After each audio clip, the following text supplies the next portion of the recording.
Imagine a championship in which excitement, passion, and competition are the very reasons for existence, where technology yet affordability run in tandem with entertainment for the spectators. Imagine a championship designed to equip every team member with the knowledge, experience, and desire to succeed in Formula One. Imagine GP2. Welcome to our world.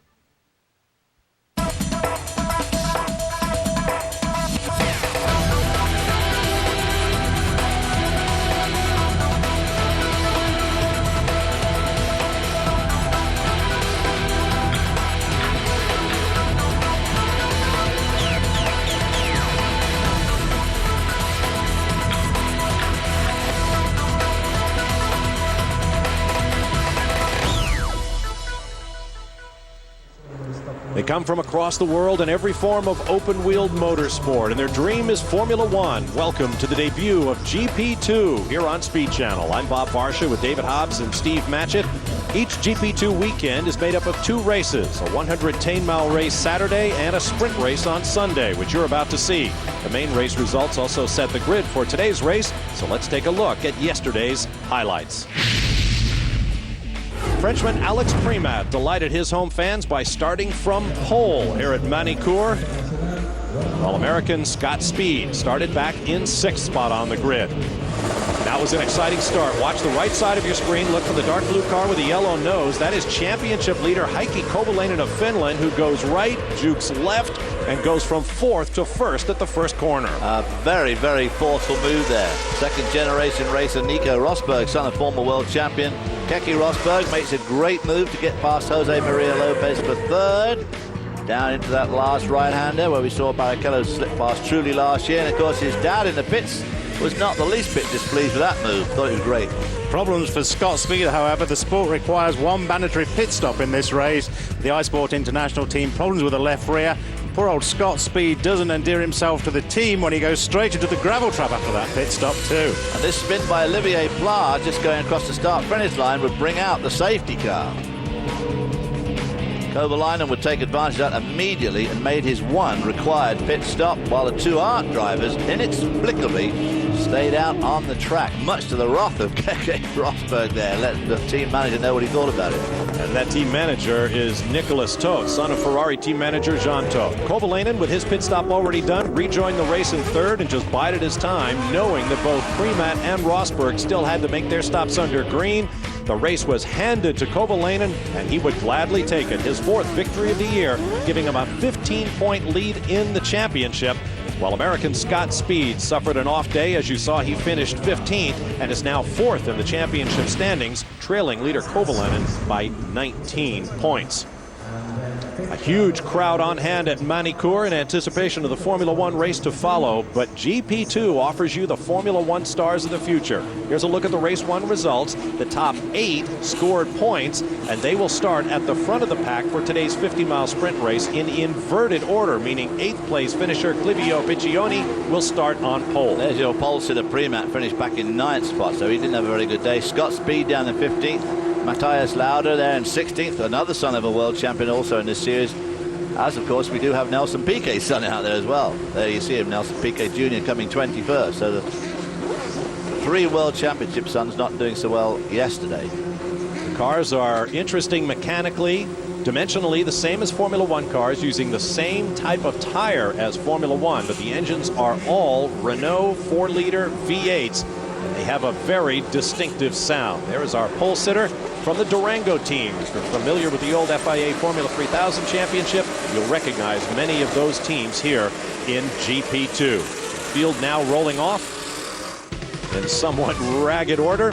Here's a look at the starting grid for today's sprint race. On the pole, Piccioni of Monaco, the Italian with the Durango team, alongside Nico Rosberg of Germany for Art Grand Prix. Row 2, Hiroki Yoshimoto from Japan in the BCN competition car, and Neil Janney from Switzerland in the racing engineering team. See a push start there for one of the cars, slow to get away from the grid. On row 3, Adam Carroll of Great Britain for Supernova, and Nicolas Lapierre of France from Arden International. Argentina's Jose Maria Lopez in the DAM car, and of course our championship leader Kovalainen from Finland in the Arden International car. On row 5, Alexander Primat, pole sitter for the first race here at Magny Cours, and Giorgio Pantano, former Formula One driver for the Jordan team, racing with Supernova. Ernesto Visa from Venezuela in the BCN competition, and Fernando Manfredini from Italy in the Durango. Back on row 7, Sergio Hernandez of Spain for Campos Racing, and Fariz Fauzi of Malaysia for DAMS. United States, Scott Speed starting in 15th spot for the iSport International alongside Matthias Lauda from Austria. Back on row 9, Jan Artown, Scott Speed's teammate from Turkey, and Gianmaria Bruni, another former Formula One driver from Italy. Britain's Brian Sharp with David Price Engineering and Borja Garcia from Spain. On row 11, Nelson Piquet Jr. of Brazil and Olivier Pla of France. Bring at the back Juan Cruz Alvarez from Argentina and Alexander Negrão from Brazil. Excellent pronunciation, my man. The field is making its way around to the starting grid. We'll take a quick break and be back. 50 miles of hard wheel-to-wheel racing in the inaugural season of GP2 coming up. Welcome back to a warm and sunny Chamber of Commerce kind of day in the Nevers region of central France. The Magny Cours Grand Prix circuit, race number 2 for the GP2 series here in France. I'm Bob Varsha with David Hobbs and Steve Matchett. The cars coming to the grid. The average age of the drivers in this series, just 22 years of age. And of course, they include American Scott Speed from Manteca, California. There you see our pole row. Of course, they got a long wait. There's 24 cars here, so it takes a bit of time for them to line up coming through that last chicane. So it's a long wait for the guys who get. Look at these guys still dragging in. We saw a car stalled on the grid going away. You see that car to the left of your screen, that red car. That's Ernesto Vizo of Venezuela, just 20 years of age, for the BCN competition team, which is owned by Enrique Scalabroni, formerly designer of both Williams and Ferrari in Formula One. Field is set. Here come the lights. Welcome to GP2.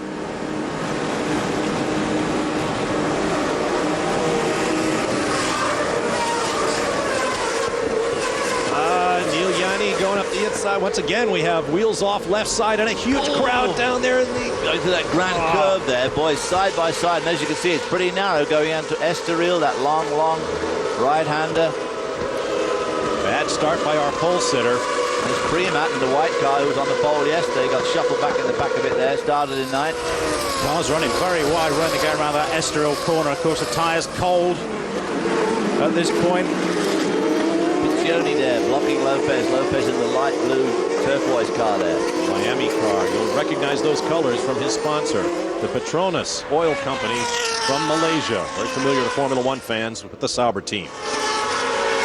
Listen to the sound of these 4-liter V8 engines. You'll get a hint of what Formula One is going to be when 2.4-liter V8s come online next year. We're on board with Nicolas Lapierre. Little onboard shot there showing the guys working the steering wheel. The car's built very similar to Formula One specs, Bob, as you were saying earlier on, talking about the tyres being cold. Remember, the tyres, grooved dry weather tyres supplied by Bridgestone, exactly the same dimensions as their big brother, the Formula One cars are using. Pretty good old field, streaming through there, hanging very tight together. That's Primat following Kovalainen. Kovalainen there, you see Kovalainen, yesterday's winner, of course, started back in 8th spot today, and Primat was 9th. He's still struggling to get by him, bit of side-by-side driving here to come out of that last chicane. Nico Rosberg, though, jumping to an immediate lead from the front row and really extending that lead pretty easy at the moment, not being harried by anybody. Another look at the start. Watch Rosberg, the white car, just rocketing away from the grid. Boy, he did make a good start. Then these other guys all tried to block each other to get some advantage. In fact, slowed themselves up even worse, giving Rosberg even more of a shot. We're on board with Lopez right here. You can see, as you were saying, guys, Nico Rosberg had the car pointed over to the right-hand side of the track. Well before the start, he was going to take that right-hand line straight off the line and did so. Fantastic start and already pulling out a significant lead. Now there's Nelson Piquet Jr. This looks like a drive-through penalty. Remember, he started last on the field, had a brutal day in yesterday's 110-mile feature race, dropping out early. And Nelson Piquet Jr. not having a good day at all. But the cars did manage to get away from the line, made a good start. At the start of the championship season in 2005, they had a lot of problems with the clutches, a lot of problems with the gearbox. They're using a sintered bronze clutch, I think, as opposed to a multi-plate carbon clutch. I guess in the interest of cost, but it gave very poor starts, and eventually I think they had to put a rolling start in to get the season underway at Imola, the first race of the season. That problem now cured. Several technical updates on the car, and we'll get through to some of those as the race develops, but they're kind of cool-looking machines, these, aren't they? Very swift, very nice, clean lines, but the biggest difference I want you to look out for between F1 cars and the GP2 cars, look how low the body line is to the track. These cars are built with ground effect aero styling, banned from F1 for about 20-odd years, but put onto these cars in the interest of being able to enhance their capability to overtake. So what an interesting little tweak they put onto these things. Which is quite a key point, of course, which is why these guys can follow each other so closely. Lopez trying Piccioni there down to the Adelaide hairpin, having another go. Right behind him is Kovalainen, the current championship leader, and behind him Primat, yesterday's pole sitter. Gian-Maria Bruni, former Minardi driver in Formula One, sets the fast lap of the race early on. And that's worth 2 points in GP2 racing. Down at the 180, more smoke coming up. Let's talk about points a little more. In Saturday's race, 8 drivers, the top 8 score points, 10, 8, 6, 5, 4, 3, 2, 1, and so forth. In today's sprint race, only 6 drivers will score points, 6, 5, 4, 3, 2, and 1. There's also 2 points for pole on Saturday and 2 points for the driver who sets the fast lap in each of the weekend's 2 races. As mentioned earlier, this is the 5th weekend of the championship, but only 1 race was held on the Grand Prix weekend in Monte Carlo. So this is actually the 9th race of the 2005 season. On board with Lapierre again. He's coming down that 180. Maybe underneath Fauzi from Malaysia for 10th place. Here you see it again. This is that 180, that infield tight left-hander. There's a great pass there, put the wheel on the grass. There's the race leader. Rosberg continuing to draw away. 25 laps to go here at Magny Cours. 2.7 miles around, very flat and very, very fast. So as the second generation star Nico Rosberg continues in the lead, we'll take a break and return with more of GP2 from Magny Cours. To Magny Cours in France, and the Formula One circuit playing host to the 5th weekend of the inaugural GP2 Championship, making its debut this weekend here on Speed Channel. I'm Bob Varsha with David Hobbs and Steve Matchett, and as you can see, we've got a great nose-to-tail battle going on the track. Yeah, this is for like 4th through 10th here, all really absolutely jammed together. Lopez there in 6th, Kovalainen right behind him. Right behind him is Primat from France, obviously wanted to do well in front of his home crowd. Oh, more going wide, Lopez. Kovalainen gets underneath him at that 180 left-hander. Primat's going to get a run on Lopez now. Primat in the white car, pole sitter for Saturday's first race. There's another look. Lopez going wide. That's at that 180, really the only left-hand corner on the track, isn't it? Cars start to suffer there with a lot of understeer on there, just like their F1 counterparts as well. That right front tyre, very difficult to get temperature in around this track. And they all brake late into that corner, right up to the apex. So there's a huge amount of weight transfer. So a lot of inside locking up there on the inside left front. Rosberg pulling away from Yashimoto. He is. But he's really hanging on to that second spot, Yashimoto. Great run for Hiroki Yashimoto of Japan with the BCN competition team. He's an interesting guy. Hadn't scored a point coming into this weekend. That had a great run yesterday in the 110-mile opening race. He's a frontman for a Japanese rock and roll band with the romantic name DOA. Oh. Which I guess stands for Dead on Arrival. Look at this battle in slow-mo. Pantano trying to get around Primat, going to the Adelaide hairpin. That's obviously not going to work as they all wind their way through there. Obviously these cars very equal power, very equal performance. All the chassis are the same, all the engines are the same, all the tyres are the same. And of course all the drivers, as you said, the average age 22. There's certain parts of anatomy at that age are bigger than your brain, so you see a lot of action at these sort of at these races. Are you implying they have a certain sense of immortality about them? They certainly have that. But these cars, thinking back to the old F3000 days, significantly different. These guys have got semi-automatic transmissions in the cars, aluminium gearboxes, but paddle shift, just like Formula One. The old 3000 cars, remember, having that sequential manual shift where the driver had to take his hand off. So there is a lot of technology on these cars, very similar to Formula One. And as I say, very stylish too. They've worked out a very good base car to work on. And guys, you were saying you cannot make any changes. There's almost no technical changes that you can do to the car that would give your team and your driver an advantage over the opposition, which I guess is one of the key points of the GP2 series. Look into the Arden International team along the pit wall. That team, of course, run by Christian Horner, who also runs the Red Bull team in Formula One. Look at that lead that Rosberg's got over Yashimoto. Just a couple of laps. So I get the Neil feeling Yanni in that third, Adam Carroll from England in fourth. in the black and yellow car, I think he's holding up the train. Ooh, I think he is. Kovalainen having to go there around Piccioni, but he can't pull it off. Lopez still lurking in the background there. This is Scott Speed on the outside being passed by his teammate at iSport International, Jan Artam. So Scott Speed having a brutal weekend. Obviously today not going well. He's fallen out of the top 20 now. He's not going well. Oh, Piccioni, Lopez, side by side motoring here. Piccioni, almost locking wheels. And Kovalainen up ahead. Yeah. So while we were watching Scott Speed, Kovalainen has moved up, further up into the points. Remember, just 6 drivers will score points in this sprint race. And Kovalainen is quite the coming man in motorsports. Came to prominence in last year's Race of Champions at the Stade de France in Paris, in which he took on 7-time Formula One world champion Michael Schumacher in a pair of road-going Ferraris and beat him. Wound up the eventual champion. There you see the pass by Kovalainen over Piccioni there. Again at that 180, and there's Lopez getting down inside Piccioni as well there. That's a difficult corner, that, and it's so tempting to go rushing in there too fast. Well, you pick up a good point there, Dave, and that's what we're talking about, this right front tyre not coming up to temperature. There's a lot of understeer there, and you have to nurse the car through. And, of course, some of the guys get over-eager thinking this is my chance to overtake, and really, it's not. This is the point where you want to plan your overtaking manoeuvre. Late on the brakes coming down to the Adelaide hairpin.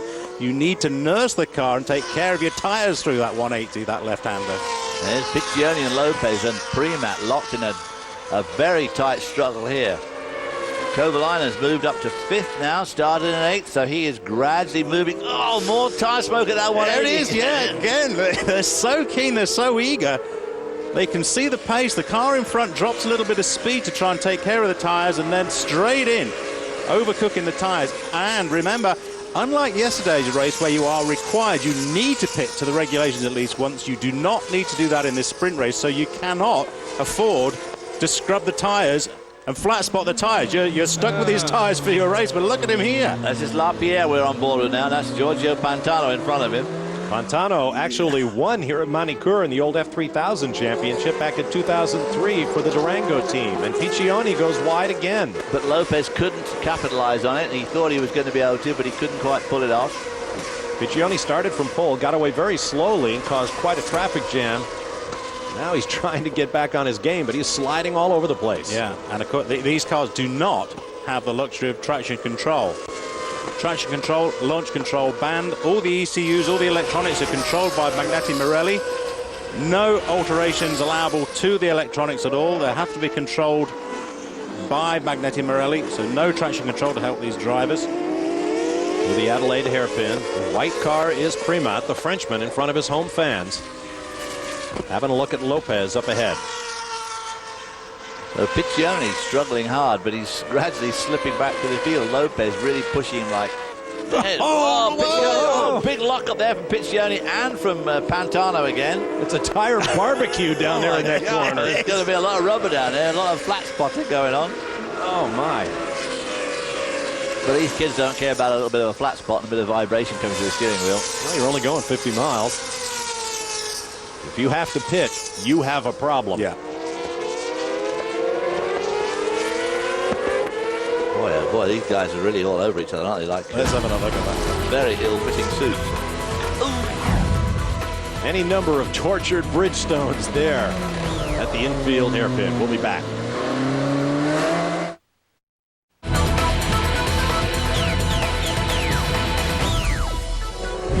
Back to the debut of the GP2 series here on Speed Channel. I'm Bob Varsha with Steve Matchett and David Hobbs. This is the 9th race of the season for these young drivers, hoping to make the jump to Formula One. Meanwhile, on the pit wall, A lot of folks chewing lips. Yeah. This is a pretty tough battle. Number 8, Adam Carroll there from England, being harried now by Kovalainen, who's come up from 8th. So these two guys have duked it out for 4th spot. Carroll running in 4th, where he has done since the drop of the flag. Kovalainen right behind him, and just in front of them, Neil Yanni from Argentina. Yanni would be Swiss. Or even Switzerland.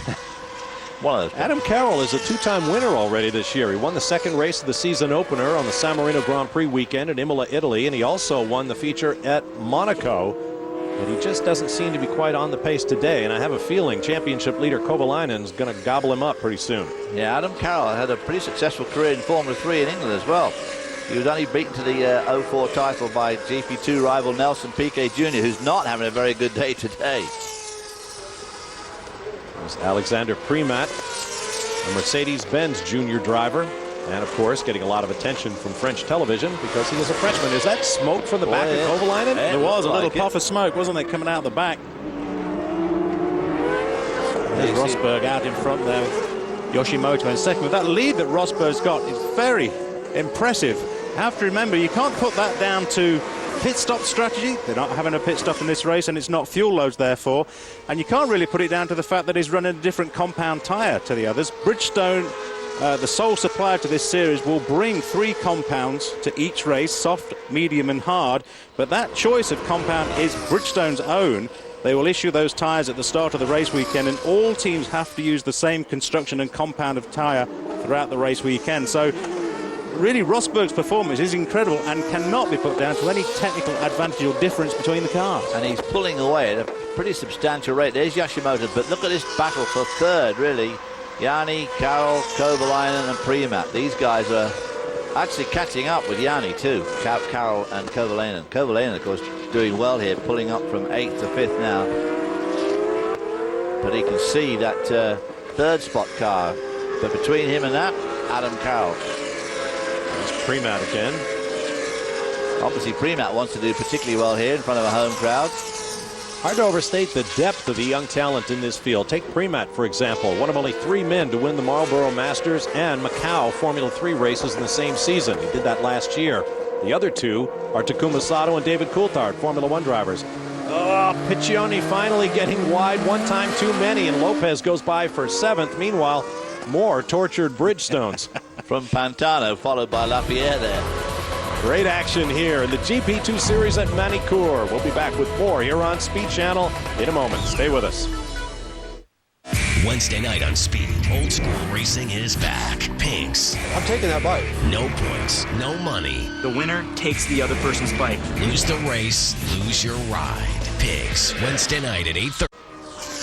Welcome back to the GP2 series here on Speed Channel. Bob Varsha, David Hobbs, Steve Matchett with you, watching the Formula 1 stars of the future. This is runaway race leader Nico Rosberg. Look at that gap, over 16 seconds now. Over 2nd place, Hiroki Yoshimoto of Japan. Yoshimoto only just 2 or 3 seconds though in front of Yanni, and then Yanni, look at this guys behind him, Adam Carroll, Kovalainen and Primat, really pushing hard. Neil Yanni just ahead on the road. The Swiss hoping to follow in the footsteps of... Yep, there goes Adam Carroll, goes wide in the same corner, that 180 locks up going in, Kovalainen goes down the inside, now goes to the outside. Trying to counterattack. Adam Carroll tried to counterattack, but it just did not work. Kovalainen. Wow. These guys are ready to bang. Oh, what a Adam great Carroll there, getting the old tail stuck out. Oh, get after him. Correcting immediately. Well, that's pretty exciting stuff, isn't it? Yes. Great pass there by Kovalainen. You notice that Adam Carroll locked up going that 180, but then for the next 2 corners, absolutely side by side, wheel to wheel. Yeah. Notice that Red Bull sponsorship on Kovalainen's car. Interesting that it's here in France because they're banned from selling the energy drink here in France. The Red Bull Formula 1 team came out with a very caustic press release before this race weekend about having to go to Magny Cours to go race in the middle of nowhere. We're going to see it from on board now.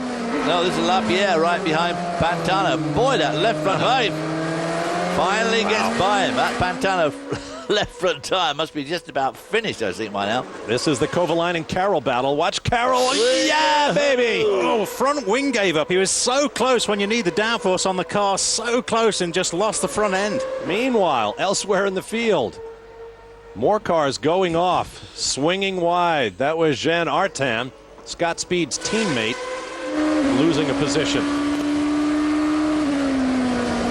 Artam is from Turkey, raced in America, the Skip Barber Formula Dodge Series. He was the Midwestern Regional Champion. Piccioni there locking up, and Lapierre gets him as well at the same spot as he just got Pantano the lap before. So that's Lapierre on a run now. Yep, up to 8th.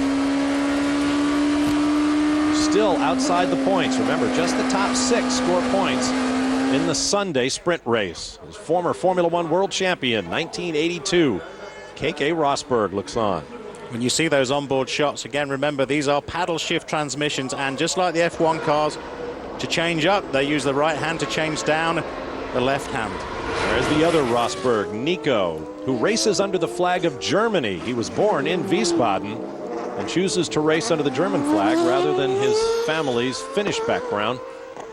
Rosberg's obviously hoping one day to join the late Graham Hill and son Damon, his father and son world champions, but if they were able to do it, the Rosbergs will do it for 2 different countries. I make that point about the paddle shift, Bob, because it always surprises me that it seems such a natural thing that you would change up your right hand and you would use the left hand to change down. What is that about the human psyche that would make that such a logical thing to do? I mean, you can't imagine any car building the system the other way around, so you would upshift with the left hand. It would just seem such an unnatural thing. I kind of like the way the rally drivers do it. They use, instead of paddles, they use a ring on the steering column, so you can grab it in any hand position. Pull to shift up, push to shift down. Prematt. And Prematt spins. There had to be contact there. Oh, the Frenchman's Prematt.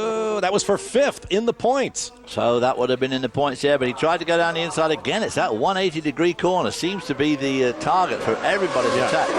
That's Prematt's art crew. The team run by Nicholas Todt, son of Ferrari team manager Jean Todt. Oh, there was contact, all right. Yeah, what? Well, Prematt kind of came flying down the inside. Carroll turns in, and pow. Spins himself around. Something came off the car, too, as he came to a stop. Here's one more look. It's quite a good belt, that. Yeah. Didn't seem to bend anything or do any damage. I think that was kind of And ambitious. here comes Lopez there in the top of the picture while Prematt's parked at the side of the road, so Lopez slips by as well. Meanwhile, up front, Rosberg continues on his merry way, simply checking out in what are essentially almost identical spec cars. Pretty impressive driving. Yeah, absolutely. You can change gear ratios, but only to those supplied by GP2. You can change the front flaps on the front wing, but you cannot change the main plane angle. So everything is, although you can play with it just a little bit, you can't really say you've got a big technical advantage. Well, he's got nearly a 20-second lead now, so he is really putting the old pedal to the metal. Look at that. Kovalainen is now nearly 3 seconds in front of Adam Carroll, who he passed just a couple of laps ago. Carroll holding Lopez off. Lopez, of course, getting by Prematt when he spun. Yeah. And there's Prematt sliding again. There's Lopez just in front of him, and Lapierre behind him now. Lapierre, who's gradually worked his way through this field. So the 2 Frenchmen running just outside the points. 10 laps to go in the race. Now here is Kovalainen, who's closed up on 3rd place, Neil Gianni. Big time closer. Oh, he goes down the inside. Go on. And the tight right-hander coming up. Kovalainen lights up. Oh, it's not over yet. Oh, fantastic. What a terrific move. Scared old Yanni into easing off to let him through the second part of the chicane. Then he locked up. Then Kovalainen locked up and nearly let Yanni pass again on the exit. But now he's got in front. Watch for him to pull away because he pulled up a long way. He was a long way behind Yanni when he pulled up. Let's have another look at it. Great move there. That's the old Rubens Barrichello move, the one he pulled in the Formula One race last year on Jarno Trulli. Pretty much lost his job over it. We'll be back. Welcome back. The Sunday sprint race of the 5th weekend of the GP2 Championship going down here on Speed Channel. Bob Barsha, Steve Matchett, David Hobbs with you. There's Neil Gianni of Switzerland in 4th place now, having been passed by Flying Finn. Oh, there's Scott Speed.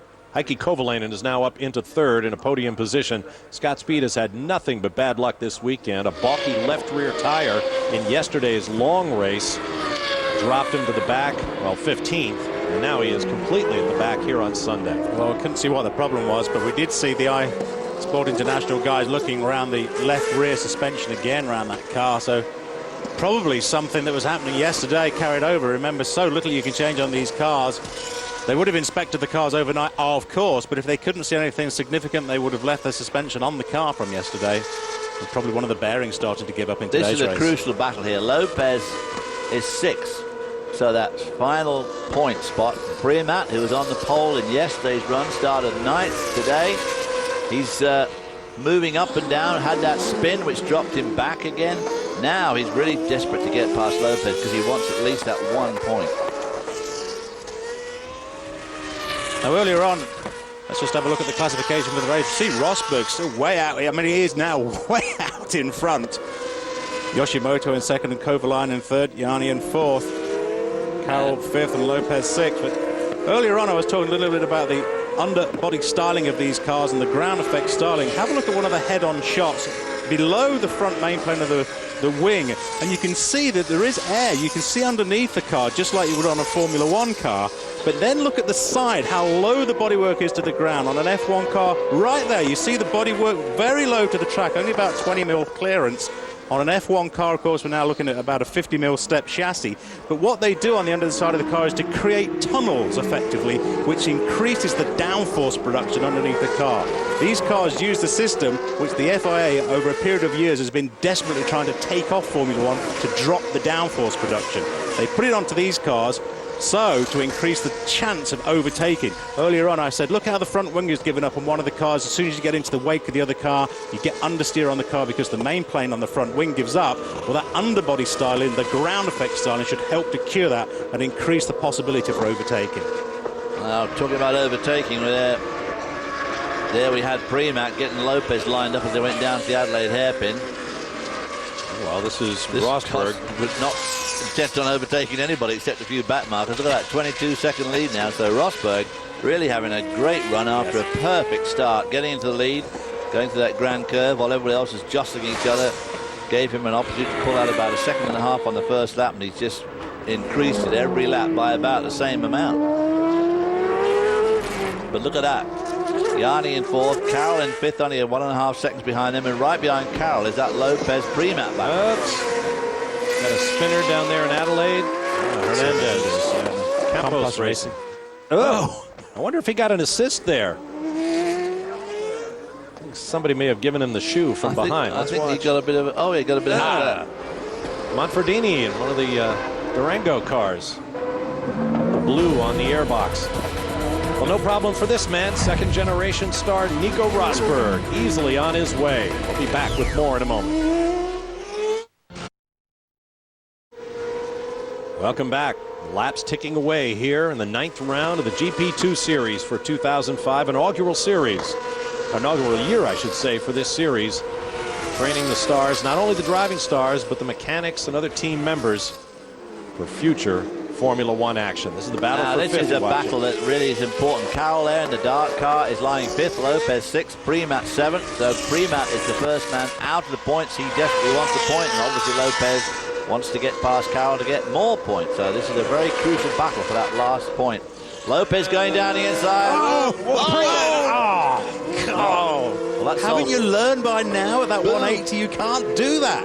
Remember, Premack already spun himself out once. That's the DAMS team, owned in part by former Ferrari Formula One star René Arnoux. Yeah, a lot of French. Lopez completely victimized there, and Premack with big damage at the right front. Yeah, Premack just tried to go in too heavy. Thought he saw the opportunity. Look, Adam Carroll balked Lopez. Lopez gave up a little bit, and Premack thought he'd get down the inside, completely locked up, bashed into him, then gave him another bash on the other one. And Lapierre, here we go. Oh, no, just totally locked up. Yeah, absolutely. If he didn't hit Lopez, he was going to hit Carroll. Yeah. He was going to hit something. Well, the result of that, you see the belt. suspension damage on the car, but it does indicate that they are using steel suspensions, not carbon fiber. Thinking back to Kimi Raikkonen's tyre explosion, suspension failure a couple of races ago, how the carbon just explodes into shards and disappears. When you damage a steel suspension like that, it just buckles and bends and doesn't give up in the same way. That was at the European Formula One Grand Prix at the Nürburgring. Meanwhile, his teammate Rosberg now nearly 25 seconds in the lead from Yashimoto. And look at Yashimoto being wound in by Kovalainen. Now, Kovalainen may have a shot at the Japanese driver before this is over. Yellow flag still flying there for the car of Lopez being lifted off by the truck. Kovalainen moving in on Yashimoto now. If Yashimoto can hang on to a podium position, he'll make a little history of his own. This is the first year of GP2, but his predecessor, the Formula 3000 championship, lasted 20 years. Before that, its predecessor, Formula 2, went on for 18 years, and in all that time, only once did a Japanese driver make the podium. Hideki Noda, third at Enna in 1994. Good Lord. Where did you get that from? Oh, David, I have my sources. Yes, you have. And Premat climbs out. Very disappointed in front of his home crowd. Yeah. But a good battle shaping up here in front of that crowd, which is a very, very large crowd on hand early in the morning for the upcoming Grand Prix. So even though Magny Cours is a bit in the middle of nowhere, it seems to have attracted a huge crowd. And yes, at the top of that white cherry picker is a man with a television camera. I love it. I wouldn't go up there for all the tea in China. Enna, by the way, is in Italy, sometimes known as Enna Pergusa, I believe. Heikki Kovalainen. Boy, his star has been meteoric in the last couple of seasons. Absolutely, and of course brought to fame, as you said earlier on, by that international race last year in Paris, where he waxed seven-time world champione Michael Schumacher. He's done some test driving for the Renault Formula One team. In fact, he was the third driver for that team at the U.S. Grand Prix weekend at Indianapolis. The two sons of world champions there, Nicky Lauda's son in 17th and Nelson Piquet's son in 18th. So they're not having a great day, I'm afraid. And these cars, they have a lot of horsepower. They're an aluminium alloy V8, but they're designed to run for like 4,500 kilometers before they need a rebuild. The teams are not allowed to do that rebuild. It has to go back to Mechachrome, and Mader Engines in Geneva, Switzerland do a lot of work to these cars as well. The idea, of course, is to keep costs down so that you only rebuild, or you only have to pay for the rebuild cost once during the season and once at the end of the season. If you have a mechanical problem on the engine during the season, they will change that engine, give you exactly the same specification engine, of course, take your original engine away, work on it, repair it, put new seals on to make sure that the teams cannot get inside and play with any of the components, and then replace it at the following race. So, really a very carefully controlled formula, but, you know, like 500, 580 brake horsepower these things are kicking out. No slouch, really. That Mechachrome company you mentioned has Formula One experience, as does Heine Matter, for that matter. Mechachrome supplied engines to the Williams team in Formula One back in '98. Heine Mader, of course, did an awful lot of work with BMW when I was driving for BMW back in the late 70s. Mader was one of the top engine men for BMW. Now, that Mechachrome engine development company came out of Renault's political decision to withdraw from Formula One. And I remember when we were using Mechachrome engines back in Benetton days, they were exactly the same crew. It was the same engineers, the same trucks. They were just painted up different colours just for political reasons. And then all of a sudden Renault made the move, let's get back into Formula One. They resprayed the trucks, trade the uniforms, and the same engineers came back on board with Renault again. It's kind of the way it happens in racing. We just change the livery every year, and everybody's got a closet full of old uniforms. This is a tight battle for second, but Yashimoto, I have to hand it to him. Kovalainen is certainly the up-and-coming young man in GP2 racing, but Yashimoto doing a very good job here at keeping him at bay. He's definitely quicker in a couple of sections, and Kovalainen seems to make up ground in others, so it's very, very even match. Meanwhile, with just 2 laps left, our leader, Nico Rosberg, is around about 25 seconds in front of this race. Again, for Yashimoto, it would be the best performance by a Japanese driver in some 40 years of this sort of work. And there's, you see, fast lap of the race by Piquet Jr. And that's an interesting phenomenon you'll only see in GP2. A driver can be way out of the points, but he can still pick up a couple of bonus points by setting fast laps. So even in a sprint race like this, a team might decide to bring their guy in, slap fresh tires on the thing, find a gap in traffic, and hope he can get that 2 points for fast lap. We see it over and over. It's a good idea. I like the idea. And of course, as far as the team's strategy is concerned, you want to wait until this point of the race when the fuel load comes down to the bare minimum.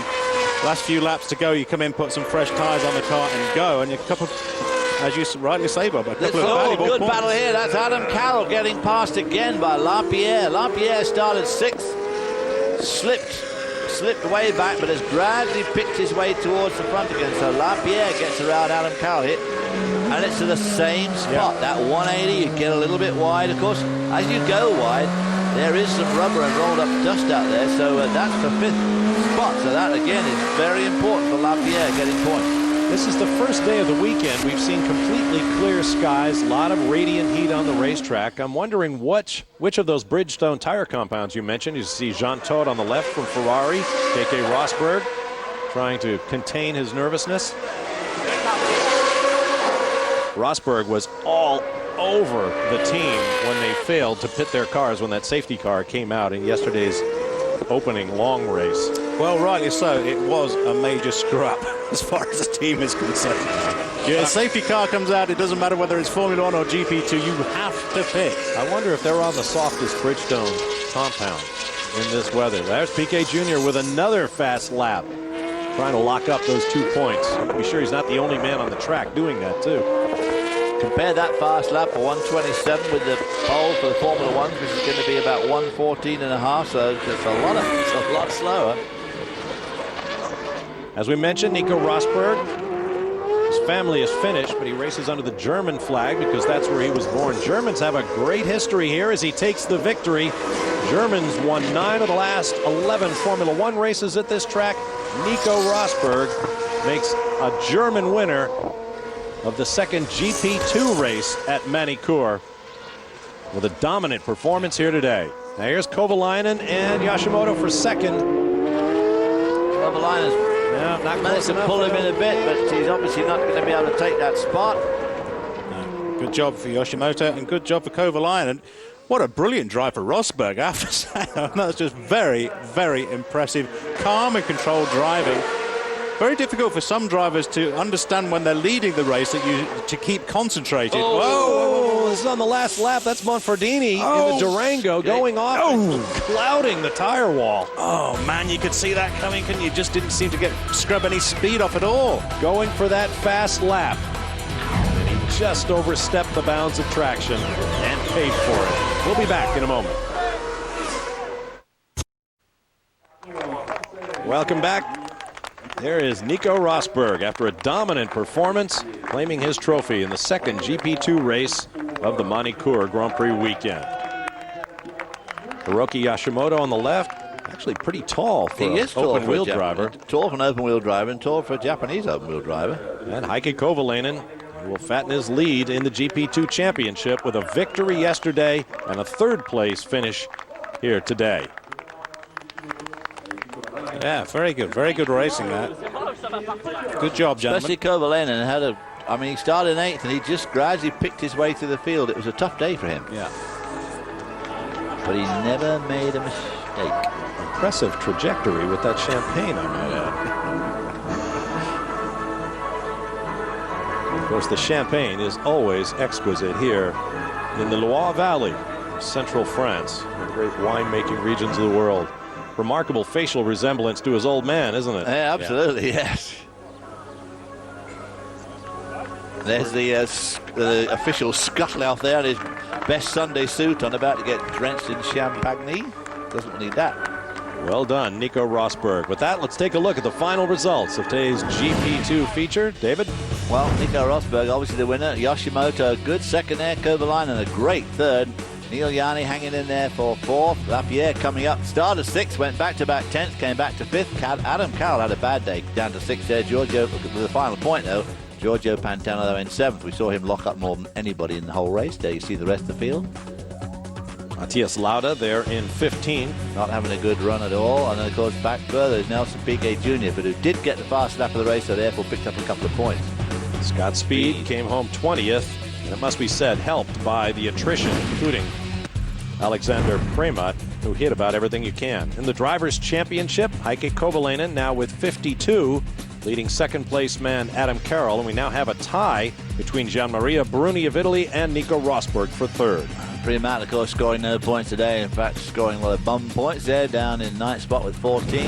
Lapierre getting 1 point today. And in the team championship, Yeah, let's have a look at team points, and we must say team, not constructors, because all the chassis are made by Dallara. Arden International out there ahead. Look, 64 points. Supernova in second, 44, and Art Grand Prix 43, and one of the most famous names around, Coloni, been around for years. Look, fourth spot. Further down the field, Racing Engineering in eighth spot with 20 points, and then Durango, remember those from the F3000 days, with 10 points on the board, as are BCN Competition with 10. a long way to go in this GP2 series. But it is now officially an offering here on Speed Channel. That'll wrap things up from France, but don't move. You've tuned in for Formula One. We've got it coming. The Acura pre-race show for the French Formula One Grand Prix is up next. And that, of course, will lead us straight to the roll-off for round 10 of the Formula One World Championship in 2005 here on Speed Channel. So for a moment, for David Hobbs and Steve Matchett, I'm Bob Varsha. Stand by for live coverage of the French Grand Prix. Wednesday.